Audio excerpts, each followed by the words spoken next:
दोस्तों नमस्कार, सक्सेस उत्तराखंड के इस एजुकेशन प्लेटफॉर्म पर आपका एक बार पुनः स्वागत। तो दोस्तों आज भी हम आपके लिए कुछ नए करंट अफेयर्स लेकर आए हैं जो आपके सभी कम्पिटिटिव एग्जाम के लिए बहुत ही ज़्यादा बेनिफिशियल रहेंगे। तो बने रहिए हमारी वीडियो में शुरू से लेकर अंत तक। और अगर आप चैनल में नए हैं तो हमारे चैनल को सब्सक्राइब कीजिए, लाइक कीजिए और शेयर कीजिए अपने सभी दोस्तों के साथ। तो बढ़ते हैं दोस्तों अपनी वीडियो की तरफ। तो आज का हमारा पहला करंट अफेयर्स यहाँ पर रहेगा। Recently what has been the number of billionaires whose net worth is more than $200 billion. तो हाल ही में ऐसे अरबपतियों की संख्या कितनी हो गई है जिनकी नेटवर्थ 200 अरब डॉलर से ज़्यादा है। जिनकी नेटवर्थ कितनी है, 200 अरब डॉलर से ज़्यादा है। तो ऐसे कितने बिलियनर्स हमारे पूरे वर्ल्ड में हैं। तो ऐसे कितने बिलियनर्स हैं जिनकी नेटवर्थ जो है 200 अरब डॉलर से ज़्यादा है। तो कितने हैं दोस्तों? 4 हैं। कितने हैं? 4 हैं। तो ये भी आपको ध्यान रखना है। नेक्स्ट आपका recently who has started the initiative dust free Delhi to deal the air pollution in Delhi. तो हाल ही में दिल्ली में वायु प्रदूषण से निपटने के लिए शुरू की गई पहल धूल मुक्त दिल्ली क्या है? धूल मुक्त दिल्ली किसके द्वारा शुरू की गई है? तो किसके द्वारा शुरू की गई है दोस्तों? ये योजना आपका किसके द्वारा शुरू की गई है? धूल मुक्त दिल्ली। किसके? धूल मुक्त दिल्ली। तो किसके द्वारा की गई है? उपराज्यपाल विनय कुमार सक्सेना। किसके? उपराज्यपाल विनय कुमार सक्सेना। तो दिल्ली के जो उपराज्यपाल हैं उनके द्वारा जो है ये आपका दिल्ली में धूल मुक्त दिल्ली जो अभियान है वो चलाया गया है। तो recently who has started the initiative dust free Delhi to deal with air pollution in Delhi. तो कौन है आपके? उपराज्यपाल विनय कुमार सक्सेना। तो आपको ये भी ध्यान रखना है दोस्तों कि दिल्ली के उपराज्यपाल कौन है? अभी उपराज्यपाल हैं आपके विनय कुमार सक्सेना। और दिल्ली की नई सीएम जो आपकी है वो कौन है? वो कौन है? अतीसी। कौन है? अतीसी। कौन है वहाँ पे? अतीसी आपकी जो है दिल्ली की नई सीएम है जो कि आम आदमी पार्टी से बिलोंग करती है। नेक्स्ट है आपका to which country is 100% which country to which country is 100% of the electricity generated from Adani power Godda power plant exported. तो अडानी पावर के गोडा में स्थित पावर प्लांट से बनने वाली 100% बिजली किस देश को निर्यात की जाती है? तो किस देश को आपका जो है 100% बिजली निर्यात की जाती है? तो किसको की जाती है? बांग्लादेश को की जाती है। किसको दी जाती है? बांग्लादेश को आपका जो है निर्यात की जाती है। तो अडानी पावर के जो गोडा में स्थित पावर प्लांट है उसमें से जितनी भी बिजली उत्पन्न होती है 100% बिजली जो है आपके कहाँ जाती है? बांग्लादेश को निर्यात की जाती है। तो to which country is 100% of the electricity generated for Adani power's Godda power plant exported. तो कहाँ एक्सपोर्ट करती है? आपकी बांग्लादेश में एक्सपोर्ट की जाती है। किससे? अडानी पावर के गोडा में स्थित जो पावर प्लांट है उससे आपका जो 100% बिजली है वो किसको निर्यात की जाती है? बांग्लादेश को एक्सपोर्ट की जाती है। नेक्स्ट है आपका where has the global food regulator क्या है? Where has the global food regulator summit 2024 been organised by the food safety standards authority of India's FSSAI क्या है? FSSAI की फुल फॉर्म क्या है? Food safety standard authority of India क्या है? Food safety standards authority of India FSSAI की full form है। तो यहाँ पर क्या है बोल रहा है? हाल ही में भारतीय खाद्य सुरक्षा मानक प्राधिकरण क्या है? भारतीय खाद्य सुरक्षा मानक प्राधिकरण FSSAI द्वारा वैश्विक खाद्य नियामक शिखर सम्मेलन क्या है? वैश्विक खाद्य नियामक शिखर सम्मेलन 2024 का आयोजन कहाँ किया जा रहा है? तो कहाँ किया जा रहा है? आपका नई दिल्ली में किया जा रहा है दोस्तों। कहाँ किया जा रहा है? नई दिल्ली में आपका आयोजन किया जा रहा है। तो हाल ही में भारतीय खाद्य सुरक्षा मानक प्राधिकरण FSSAI यानी आपका क्या है? Food safety standards authority of India के द्वारा क्या है? आपका वैश्विक खाद्य नियामक शिखर सम्मेलन का आयोजन किया जा रहा है। कहाँ पर? नई दिल्ली में किया जा रहा है। तो आपसे ये पूछा सकता है कि हाल ही में आपका वैश्विक खाद्य नियामक शिखर सम्मेलन 2024 का आयोजन कहाँ पर किया गया? तो कहाँ पर किया गया? आपका नई दिल्ली में किया गया है। तो किसके द्वारा किया गया? आपका FSSAI। तो FSSAI की फुल फॉर्म क्या है? Food safety standard authority of India. और हिंदी में क्या बोलते हैं इसको? भारतीय खाद्य सुरक्षा मानक प्राधिकरण। ठीक है दोस्तों, अगला है हमारा वेयर रिसेंटली हैव लॉज क्या है? Where recently have laws been made to ban the use of smartphones by student. आपका क्या है? हाल ही में कहाँ विद्यार्थियों के स्मार्टफोन के इस्तेमाल पर प्रतिबंधित लगाए जाने पर संबंधी कानून बनाए गए हैं। तो कौन सा ऐसा देश है जहाँ पर क्या है विद्यार्थियों को स्मार्टफोन यूज़ करने के लिए प्रतिबंधित कर दिया गया? तो ऐसा कौन सा देश है जहाँ पर प्रतिबंधित किया गया? तो कैलिफोर्निया में क्या है, कैलिफोर्निया में क्या है जितने भी स्टूडेंट हैं उन सभी को स्मार्टफोन यूज़ करना प्रतिबंधित कर दिया गया, उनके लिए बैन कर दिया गया है। तो क्या है कि बच्चे कोई भी स्टूडेंट है वो आपका जो है मोबाइल फ़ोन यूज़ नहीं करेगा। तो विद्यार्थियों के लिए आपका जो है मोबाइल फ़ोन स्मार्टफोन आपका यूज़ करना प्रतिबंधित कर दिया है। तो कौन से देश ने किया? आपका कैलिफोर्निया ने किया है। क्या किसने किया है? कैलिफोर्निया ने किया है। तो दोस्तों आपको क्या लगता है कि भारत में भी ऐसा होना चाहिए? सभी स्टूडेंट के लिए क्या फ़ोन बैन कर दिया जाना चाहिए? तो आप मुझे कमेंट बॉक्स में ज़रूर बताएं दोस्तों। नेक्स्ट है हमारा, which state government has recently implemented property damage to person with disabilities act? क्या है हाल ही में संपत्ति क्षति विकलांग अधिनियम क्या है संपत्ति क्षति विकलांग अधिनियम किस राज्य सरकार ने लागू किया है? तो संपत्ति क्षति विकलांग अधिनियम किस राज्य सरकार द्वारा जारी किया गया है? तो उत्तराखंड सरकार द्वारा जो है संपत्ति क्षति विकलांग अधिनियम आपका लागू किया गया है। तो which state government has recently implement property damage to person with disabilities क्या है property damage to person with disabilities? तो डिसेबिलिटीज़ के साथ जो है संपत्ति का भी क्षतिहरण किया जाए उसके लिए भी कानून बनाया गया। तो किसके सरकार द्वारा बनाया गया है? तो उत्तराखंड राज्य सरकार द्वारा ये अधिनियम जो है पारित किया गया है। तो संपत्ति क्षति विकलांग अधिनियम किस राज्य सरकार द्वारा लागू किया गया है? तो आपको याद रखना है उत्तराखंड। तो आपके पास एग्जाम में पूछा जा सकता है। नेक्स्ट आपका, which country is at the top position according to the Asia power index report? क्या है which country is at the top position according to the Asia power index report? तो किसके द्वारा एशिया पावर सूचकांक report के अनुसार कौन सा देश शीर्ष स्थान पर रहा है? तो एशिया पावर सूचकांक रिपोर्ट जो है उसके अनुसार सबसे शीर्ष पर कौन सा देश रहा है? तो सबसे शीर्ष पर कौन सा देश रहा है? आपका अमेरिका रहा है। कौन सा रहा है दोस्तों?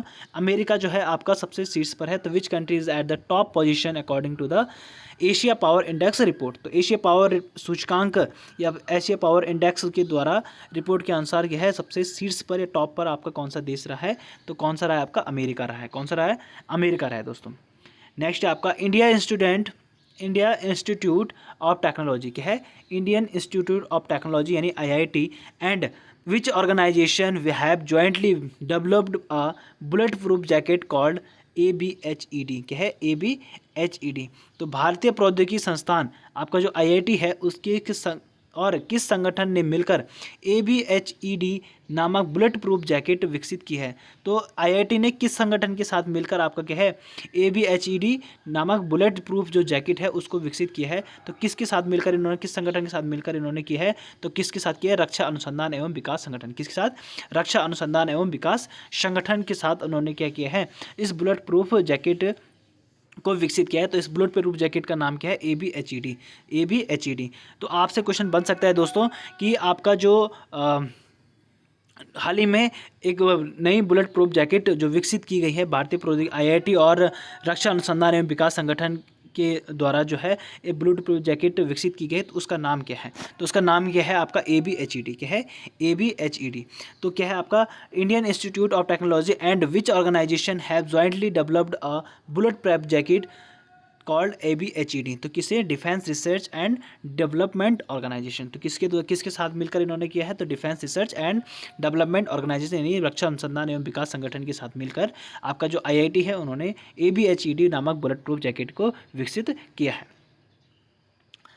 नेक्स्ट आपका, according to the recent report क्या है according to the recent report in which state of India have highest number of cases of atrocities against scheduled caste and scheduled tribe been registered?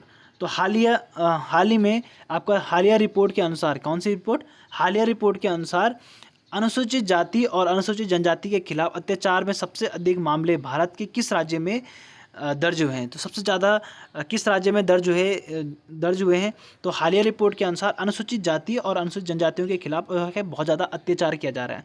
तो इस चीज़ के लिए सबसे ज़्यादा report कहाँ पर दर्ज की गई? तो सबसे ज़्यादा रिपोर्ट आपकी जो है उत्तर प्रदेश में आपकी क्या की गई? दर्ज हुई है। तो सबसे ज़्यादा रिपोर्ट कहाँ पर दर्ज हुई है? उत्तर प्रदेश में। यानी उत्तर प्रदेश में आपका सबसे ज़्यादा अनुसूचित जाति और अनुसूचित जनजातियों के साथ क्या किया जाता है? अत्याचार किया जाता है। तो उनके खिलाफ जो है आपका उत्तर प्रदेश में क्या है सबसे ज़्यादा जो केसेस है वो दर्ज हुए हैं। तो according to the recent report which state of India have highest number of cases atrocities against scheduled caste and scheduled tribe been registered, किसके खिलाफ कितने किस में उत्तर प्रदेश सरकार से उत्तर प्रदेश में आपका सबसे ज़्यादा रिपोर्ट दर्ज हुई है। नेक्स्ट आपका where has India's first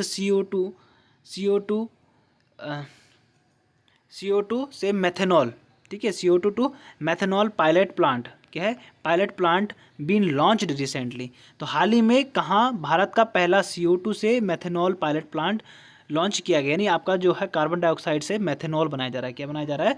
carbon dioxide से मेथेनॉल बनाया जा रहा है। तो ऐसा जो पायलट पावर प्लांट है वो कहाँ पर आपका लॉन्च किया गया है? तो कहाँ पर लॉन्च किया गया? ये पुणे में लॉन्च किया गया। कहाँ पर किया गया?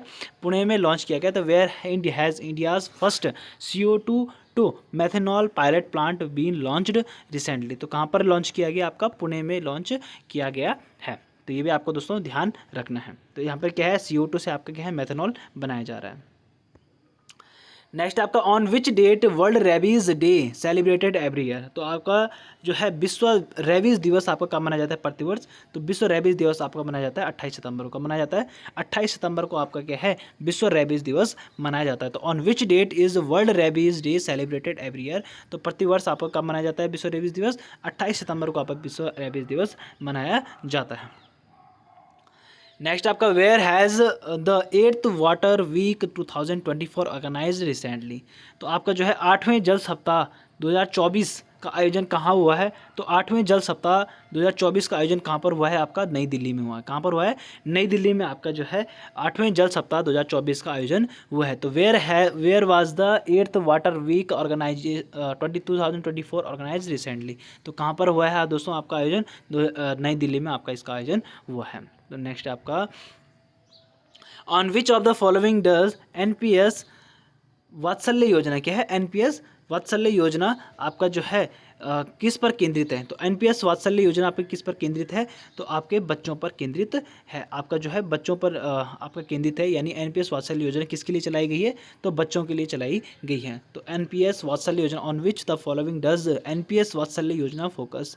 तो किस पर आपका केंद्रित किया गया है? तो बच्चों पर ये केंद्रित किया गया है। तो ये वात्सल्य योजना किसके लिए चलाई गई है? बच्चों के लिए चलाई गई है। ये भी आपको ध्यान रखना है दोस्तों। नेक्स्ट आपका which country has emerged as the largest importer of arms, क्या है? Which country has emerged as the largest importer of arms from India in the last 4 years। तो कौन सा देश पिछले 4 वर्षों से में भारत से हथियारों का सबसे ज़्यादा आयातक बनकर उभरा है? तो सबसे ज़्यादा हथियारों का आयात कौन है बना है? आपका भारत से। भारत से आपका जो है सबसे ज़्यादा हथियार कौन खरीद रहा है? आपका आर्मेनिया। कौन खरीद रहा है? आर्मेनिया। तो which country has emerged as the largest importer of arms from India in the last 4 year. पिछले 4 वर्षों से सबसे ज़्यादा भारत से सबसे ज़्यादा हथियारों का आयात कौन कर रहा है? आपका कौन कर रहा है? आर्मेनिया। कौन कर रहा है? आर्मेनिया। नेक्स्ट हमारा आज का last current affairs. Recently, French President Emmanuel Macron has supported India's permanent membership in UNSC. How many countries are currently permanent member in it? तो हाल ही में फ्रांस के राष्ट्रपति इमैनुअल मैक्रो, कौन है? Emmanuel Macron. तो फ्रांस के राष्ट्रपति कौन है? वर्तमान राष्ट्रपति कौन है फ्रांस के? तो इमैनुअल मैक्रो ने इन्होंने क्या किया है? UNSC में भारत की स्थायी सदस्यता का समर्थन किया है। तो UNSC में भारत की स्थायी सदस्यता का समर्थन किया है। और वर्तमान में कितने देश स्थायी सदस्य हैं? UNSC के कितने देश जो हैं वो स्थायी सदस्य हैं UNSC के? तो UNSC के स्थायी सदस्य कितने हैं? आपके 5 देश हैं, जिसमें आपका क्या है? भारत भी शामिल है। तो भारत भी शामिल होने जा रहा है। तो इसका समर्थन किसने किया? आपका फ्रांस के राष्ट्रपति इमैनुअल मैक्रो ने कहा कि UNSC में ही भारत को भी एक है स्थायी सदस्य बनाया जाना चाहिए। तो भारत को स्थायी सदस्य बनाने की जो है समर्थन किसने किया? आपका इमैनुअल मैक्रो ने किया। इमैनुअल मैक्रो कौन है? फ्रांस के राष्ट्रपति। और UNSC में आपका जो है कितने स्थायी परमानेंट सदस्य कितने हैं? आपके 5 सदस्य जो आपके हैं वो परमानेंट यहाँ पर हैं, जो कि 5 देश आपके जो हैं ये परमानेंट देश यहाँ पर हैं। तो recently French president Emmanuel Macron has supported India's permanent membership in UNSC. How many countries are currently permanent member in it. तो कितने देश आपके जो हैं इस यूएनएससी के परमानेंट सदस्य हैं। तो कितने देश हैं आपके, 5 देश जो आपके वो परमानेंट सदस्य यहाँ पर हैं। तो ये भी आपको दोस्त ध्यान रखना है। तो ये तो आज के हमारे महत्वपूर्ण करंट अफेयर्स जिनके बारे में हमने यहाँ पर डिस्कस किया। तो मिलेंगे आपको नए करंट अफेयर के साथ, तब तक के लिए धन्यवाद।